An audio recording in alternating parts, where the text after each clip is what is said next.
Nagaan isiniif haa ta'u kabajamtoota maatii Meelbasaayikd. An Dr. Daawitii Meelbasaayikdii wajjin hakiima yaala sammuuti.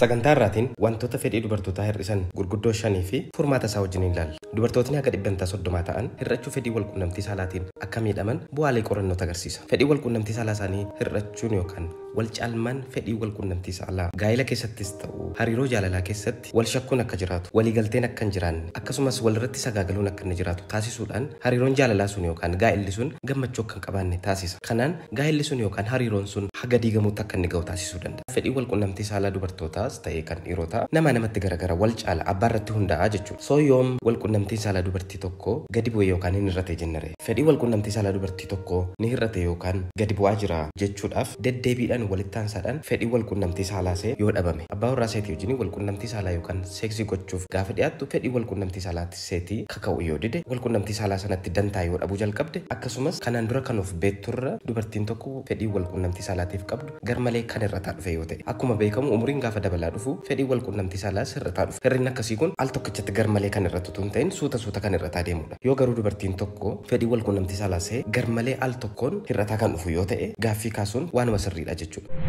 Wantoota gurguddoo fedhii walqunnamtii saalaa dubartii hir'isuu danda'an shananan qabadhee dhufe keessaa inni jalqabaa rakkoo hariiroo sana keessa jiru. Hariiroo wal mararfachuu, walii ho'uu, walii nahuun guutame kan wal hubachuu irratti ijaarame keessa ta'uun fedhii walqunnamtii saalaa namaaf keessattuu kan dubartootaatiif baay'ee murteessa. Faallaa kanaatiin hariiroo wal loluun, wal qeequun, wal qoccoluun guutame keessa ta'uun fedhii walqunnamtii saalaa dubartii akka inni gadi bu'u taasisa. Kan dhiiras akkasuma hariiroo sana keessatti jaalalli isheen abbaa manaa seetiif yookaan hiriyaa seetiif qabdu dhumaa dhufuun isatti harkifamuun see hir'achaa dhufuun fedhii ishee walqunnamtii saalaatiif qabdus hir'isaa deema. Lammaffaan haala jireenyaa fayyaalessa ta'e hordofuu dhiisu. Haala jireenya fayyaalessa hin taane hordofuun akkas jechuun alkoolii, sijaaraa idileeffachuun, sochii qaamaa idileedhaan kan hin goone yoo ta'e, hirriba dhabuudhaan kan jeeqamtu yoo ta'e, soorata madaalamaan soorattu yoo ta'e, kanneen walitti dhufuudhaan ulfaatina madaalamaa hin taane akka isheen qabaattu see taasisu, rakkoolee marsaa dhiigaa garagaraatiif akka isheen saaxilamtu see taasisa. Sababa kanaatiin fedhii walqunnamtii saalaa see garmalee gadi bu'uu danda'a jechuudha.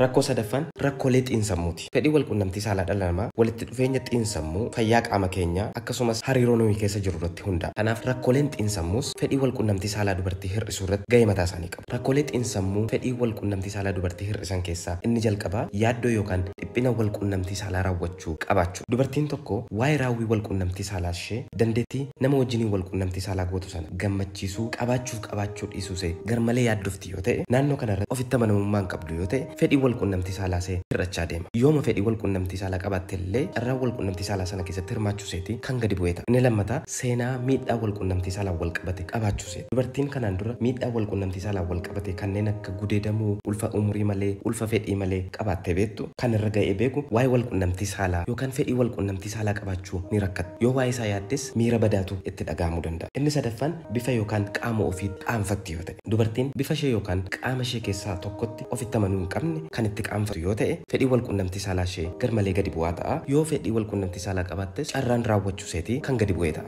Inni afuraffaan dhibee sammuu garagaraa qabaachuu. Dhukkubootni sammuu muddamarraa kaasee dhiphina sammuu, gaddabbuu yookaan dipireeshin qabaachuun akkuma fedhii waan baay'ee balleessan fedhii walqunnamtii saalaas ni balleessu. Kanaaf dhibee gaddabbuu qabaachuun, dhiphina sammuu, muddama sammuu qabaachuun fedhii walqunnamtii saalaa dubartii hir'isuu irratti gahee guddaa qaba. Rakkoon afuraffaan rakkoo qaamaa yookaan lubbuu jechuu ni dandeenya. Rakkoolee qaamaa fedhii walqunnamtii saalaa dubartii hir'isan bakka sadiitti irraa ilaallume. Isaan keessaa inni jalqabaa dhibee keessoo qancaroo ta'an qabaachuudha. Dhibee sukaaraa, dhibee ol ka'uu dhiibbaa dhiigaa, dhibee koolesteroolii, dhibee onnee, HIV fi kan kana fakkaatan qabaachuun fedhii walqunnamtii saalaa dubartii hir'isuu irratti gahee guddaa qabu. Rakkooleen kun fedhii walqunnamtii saalaa dhiiraallee ni hir'isu. Kana duwwaa miti dhibeewwan hormoonii fedhii walqunnamtii saalaa fidu kan testosteroon jedhamu hir'isuu danda'an kamiyyuu naannoo kamirraayyuu kan ka'an fedhii walqunnamtii saalaa dubartii hir'isuu danda'u. Inni lammaffaan ulfa ta'uu yookaan kan daa'ima hoosistu ta'uun illee fedhii walqunnamtii saalaa ishee hir'isuu irratti gahee qaba. Kun jijjiirama daa'ima hoosisuun yookaan ulfa ta'uun hormoonota irratti fidurraa kan ka'e yookaan xiinsammuudhaan kan wal qabatu ta'uu danda'a. Akkasumas dhukkubbiin gaafa walqunnamtii saalaa gootu isee quunnamu fedhii walqunnamtii saalaa ishee hir'isuu danda'a.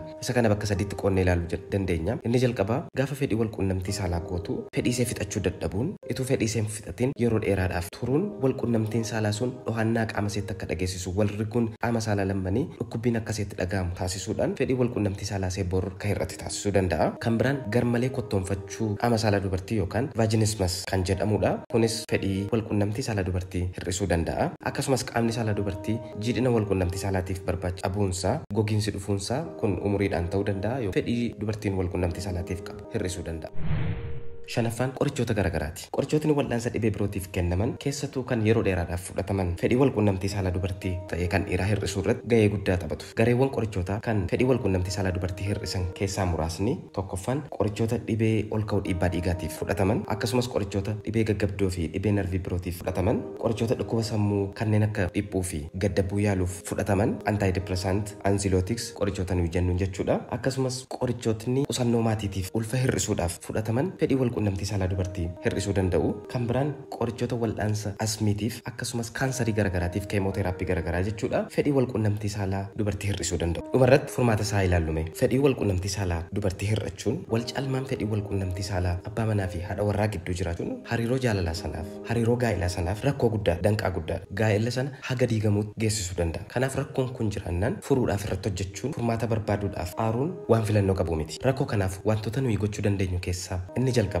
haala jireenya fayyaalessa ta'e hordofuun fedhii walqunnamtii saalaa ofii nagaa ta'e akka turuuf kan irrattis yoo jiraate akka fooyya'u taasisuun hin danda'ama. Akkas jechuun soorata ofii irratti eeggannoo gochuudhaan, sooratni ofii madaalama akka inni ta'u gochuudhaan, hirriba boqonnaa ta'e qabaachuudhaan, alkoolii fi sijaararraa of fageessuudhaan, sochii qaamaa idileeffachuudhaan fedhii walqunnamtii saalaa ofii kontirool gochuun nagaa taasisuun hin danda'ama. Inni lammaffaan erga qoricha wayii fudhachuu jalqabdee kan fedhii walqunnamtii saalaa kee gadi bu'e yoo ta'e dooktara qoricha sana ajaje waliin mari'achuudhaan qorichi sun akka jijjiiramu, dooziinsaa akka hir'atu yookaan falli biraan akka barbaadamu taasisuun ni danda'ama. Keessattuu qorichati jalqabde kun ol ka'uu dhiibbaa dhiigaatiif kan kennamu, gaggabdoodhaaf kan kennamu, dhibee sammuutiif, asmiidhaaf, kaansariidhaaf qorichoota kennaman yoo ta'an shakkiin kee ol ka'uudhaan dooktara kee mariisisuun murteessaadha. Inni sadaffaan rakkoo hariiroo keessa jiru furuudha. Hariiroo jaalalaas ta'e hariiroo gaa'elaa keessatti deddeebiin walitti bu'uun jiraannaan, wal qeequun jiraannaan, rakkoon hin furamne isin gidduu jiraannaan fedhii walqunnamtii saalaa ofii baduu ni danda'a waan ta'eef rakkoo isin gidduu jiru walii wajjiniin dubbachuudhaan, mari'achuudhaan rakkoo kana furuu